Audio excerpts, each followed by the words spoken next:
Rebbe Nachman once told Rav Nosson, this account is brought down in the amazing book called Tzaddik Chai Moharan, Tzaddik in English. And Rebbe Nachman told Rav Nosson that if a person is determined and strong enough, he can argue with the heavenly court not to send him back down in reincarnation. Right? To explain, in Judaism, we believe in the concept of Gilgulim, reincarnation. It is one of the forms of punishment, or rectification, if you want to call it on a nicer perspective. That a person, if his job, his mission was not complete in this world, he was sent down this world to do mitzvot, to do what Hashem sent him down to do, which obviously includes learning Torah, davening, mitzvot, masim tovim.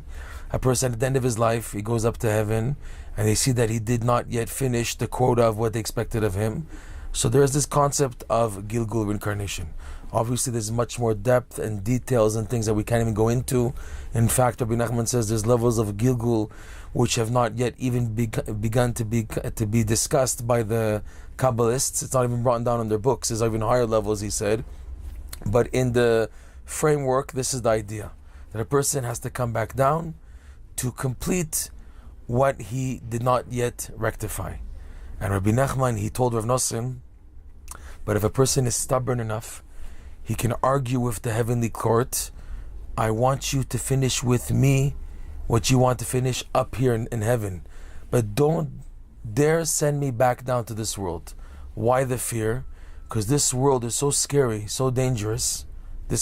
Everyone is scared of this world.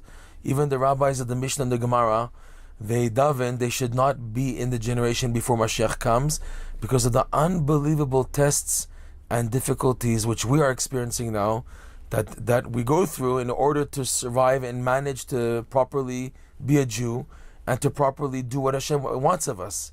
It's greatly difficult, and there's a danger that a person risks not lo zo afzo, not only not to do his mission, but even to cause more damage, or God forbid, more types of punishment and whatever are needed to cleanse him.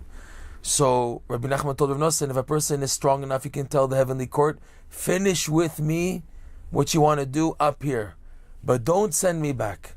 And Rav Nosson writes at the end of this whole dialogue with Rebbe Nachman, I hope to remember this when I go up to the heavenly court, this argument, to tell them that I have the option, that I want everything to be finished up here, just don't send me back down. And again, why? If they say, why don't you want to go back down?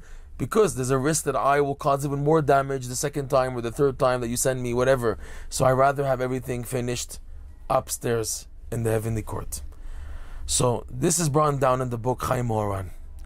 There is an oral tradition, however, brought down in a letter by a later Breslover leader, Breslover Chassid. His name was Rav Alter Tepliker. In his letter, Rav Alter Tepliker wrote an oral tradition which is a continuation of this, what's written in the book Chai Moharan.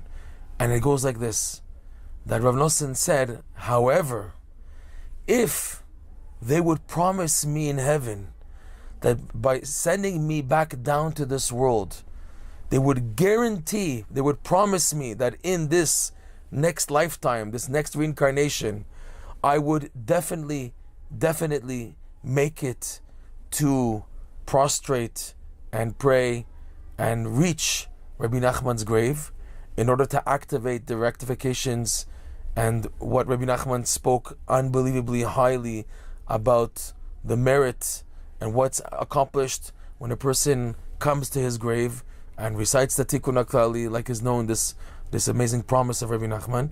So Rav Nosson said, if they would promise me in heaven and guarantee for sure that in the upcoming reincarnation I would definitely make it to Rebbe Nachman's grave, so I would agree to come back to this world, another reincarnation, just to have that merit to come again to be by Rebbe Nachman's grave, to show you that this is not a joke.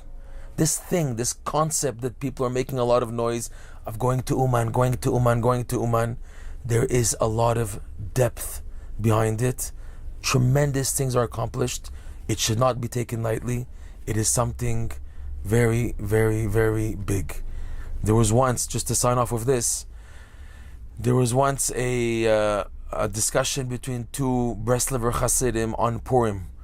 On Purim, as anybody knows, the mitzvah is to get drunk, to drink, and by those tzaddikim, by those righteous individuals who all year round refrain from drinking, and when it comes to Purim they drink, they begin to quote unquote spit out their inner desires, their inner yearnings come out.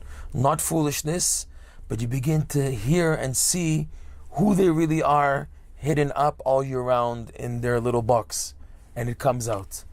So there was once between two Breslovers of the previous generation, Rav Shmuel Horowitz and Rav Shmuel Shapira. Rav Shmuel Horowitz, he sacrificed a lot. He risked his life to cross the border illegally. He did something illegal in about 1930, 1931. He crossed the border from Poland into communist Russia. If he was caught, he would be killed immediately. He made it through, and he spent 2.5 years approximately in Uman. I think a bit more. I think it's approximately 2.5 years in Uman. And spent a lot of time by Rebbe Nachman's grave, and eventually got out. And in those 2.5 years, you can imagine, he took advantage of being as much as possible by Rebbe Nachman's grave. So on Purim, many, many years later in Yerushalayim, Rav Shmuel Shapira, whose whole life for over 40, 50 years was yearning to finally make it once in his lifetime to Rebbe Nachman's grave, and in the end he made it at least twice, Baruch Hashem, before he passed away. But before that happened, his yearning was so intense that he made a deal with Rav Shmuel Horowitz. I want you to give me one of the merits of your Tikkun HaKlalis that you said by Rebbe Nachman's grave. Tikkun HaKlali, as is known as the 10 Psalms. Give to me one of your 10 Psalms of the Tikkun HaKlali that you recited by Rebbe Nachman's grave, and I will give to you in exchange my whole Olam Haba, my whole world to come. It sounds weird, but again, it's showing you that there's something here. And Rav Shmuel Horowitz, he didn't want to. He said, "No way, I'm not giving you one of my Tikkun HaKlalis." And Rav Shmuel Shapir kept on going. "I'll give you even the world to come of my wife and my children. Please give me the merit of one Tikkun HaKlali that you said by Rebbe Nachman's grave." And he kept on pushing him, and in the end he agreed.